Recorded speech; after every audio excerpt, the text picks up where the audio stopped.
Hi there, my name is Richard McMunn from the interview training website passmyinterview.com, and in this tutorial I will teach you how to pass a civil service interview, and in particular we will focus on the behaviour that is known as communicating and influencing. So if you have a civil service job interview coming up, make sure you stay tuned because I will help you to pass, and to achieve that goal, this is what I will cover. I will give you a list of civil service interview questions that I strongly advise you prepare for. I will give you brilliant, unique answers to communicating and influencing interview questions.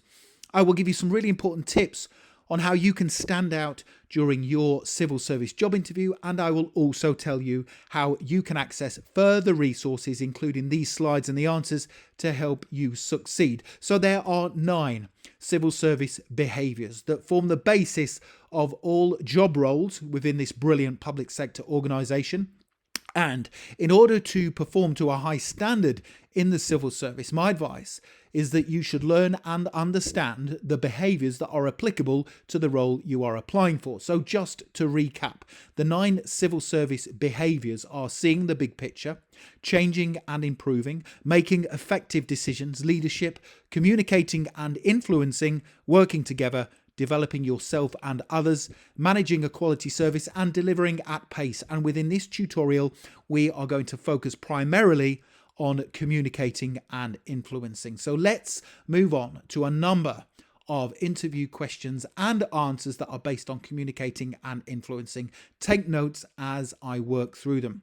So the first question that I want you to prepare for is, tell me about a time when your style of communication resulted in a positive outcome. Now, whilst communicating in an organisation such as the civil service, you need to use clarity, confidence, purpose, and an enthusiastic tone. So when you are communicating with other people, show that you are respectful of their views and you take into consideration their needs. So here is an example answer to this first civil service interview question. Tell me about a time when your style of communication resulted in a positive outcome. Here we go. In a previous team, a work colleague of mine was overlooked for a promotion. She was quite upset about it because someone with less experience than her had won the promotion. Now, she was talking about leaving the organisation, which concerned me because I felt this was a gut reaction and she wasn't looking at things with a clear head. So I sat down and I spoke to her to try and persuade her to change her mind and to see things from a different perspective. I used an empathetic style of communication initially to show that I understood how she was feeling. I then changed my style to a more positive tone by encouraging her to see how far she'd come within the organisation and that she should try and see the bigger picture in respect of what the organisation needed at this particular time. I went on to explain in a determined tone that her time would come for a promotion in the future and that the best way to approach this would be to knuckle down, to carry on performing to a high standard and to show her manager that she thoroughly deserved the next one. Now, by using several different styles of communication, I was able to convince my work colleague to look at the situation in a totally different light. That is a brilliant answer to that difficult civil service interview question. Tell me about a time when your style of communication resulted in a positive outcome. Let's take a look at another question. Tell me about a time when you persuaded someone to see your point of view.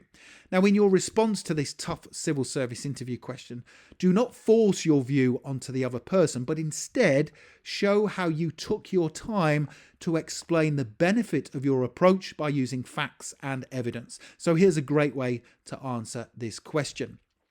Tell me about a time when you persuaded someone to see your point of view. I was working in an office and another member of staff was about to order some office supplies. She was ordering the minimum quantity required, and I asked her if she felt it might be better to order a larger quantity to save money. Now, she disagreed with me and she said that she'd prefer to order less because this had a better impact on the environment. I explained to her that by ordering less, we would need to order again in the not too distant future, which would actually be more harmful on the environment simply because the courier would need to come back time and time again to deliver the goods. Now, by ordering a larger quantity, we would not only be saving money in the long term because there were discounts to be had, but the courier would only need to do one trip. By explaining to her my thought process in a logical and clear manner, she eventually came around to my way of thinking. That's a simple but highly effective answer where you have persuaded someone to see your point of view. Now, don't go anywhere because I still have more questions and answers to give you. But when you're ready, if you want to click that link in the top right hand corner of the video, it will take you through to my website, passmyinterview.com, and you can download my full set of 36 civil service behaviour interview questions and top scoring answers, including the ones I am working through together with you today during this presentation. Here's the next question. Describe a time when you explained a complex concept to someone else. So within your answer to this difficult civil service interview question, show you are patient, you are considerate, and you adapt your style of communication to meet the needs of the other person. So here's the perfect way to answer this question. Describe a time when you explained a complex concept to someone else. A new member of staff joined our team and I volunteered to teach them how to carry out their daily tasks. Now, within the company, we used a number of complex software packages that were not easy to understand. I started off by assessing my new work colleagues' level of knowledge before creating a checklist of what I needed to teach them. As I progressed through each tutorial, I took my time, I reduced the pace of teaching, and I asked them numerous questions to make sure they fully understood each part. I then asked them to try the software package themselves whilst I monitored their performance. Now, on a few occasions, I needed to use simple drawings to explain a particular concept to them. And by using drawings that they could relate to, I was able to quickly teach them the elements of the software package that were the hardest to understand. And within 5 days of starting the process, I managed to get my new work colleague fully up to speed in their role. That's a really good answer that shows you can explain something difficult to someone else by using patience and a different style of communication that is applicable to their needs. Here's the next question. Explain a situation when you had to communicate a difficult message to someone. So in your answer, show you considered what you were going to do and say beforehand, and this is called pre-planning. And also show that you can use a style of communication that is suited to the situation. So here's a great way to answer this tough civil service interview question. Explain a situation when you had to communicate a difficult message to someone. A relatively new work colleague of mine had inadvertently given wrong information about the availability of an order that a customer was waiting for.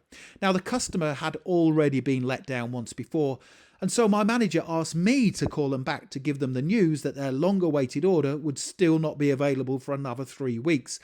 Now, before calling the customer, I considered what I wanted to say, how I was going to say it, and how I would deliver this difficult message. Now, I made sure there were no distractions in the room, and I then made the call. I started off by being totally open, honest, and upfront with the customer. I apologised unreservedly. I expressed my genuine disappointment for the information they had just received, and I gave them my reassurances their order would be available on a definitive date. Now, the customer was understandably very annoyed. I listened to them, I let them vent off, and I showed understanding and appreciation for their situation. And by using an appropriate style of communication and by being open and honest, I was able to turn the situation around and keep the customer on board. That is another really strong answer to help you prepare fully for your civil service interview. Now, the next thing to do is please click that link in the top right hand corner of the video, go through to my website, passmyinterview.com, and you can download my full set of 36 civil service behaviour interview questions and top scoring answers, including the ones we have covered today during this presentation. I hope you enjoyed that. Don't forget to subscribe. You can connect with me on LinkedIn. I have put my LinkedIn link in the description below the video, and please do give the video a like. That tells me you find the content useful. Thank you very much for watching, and I wish you all the best for passing your interview. Have a brilliant day.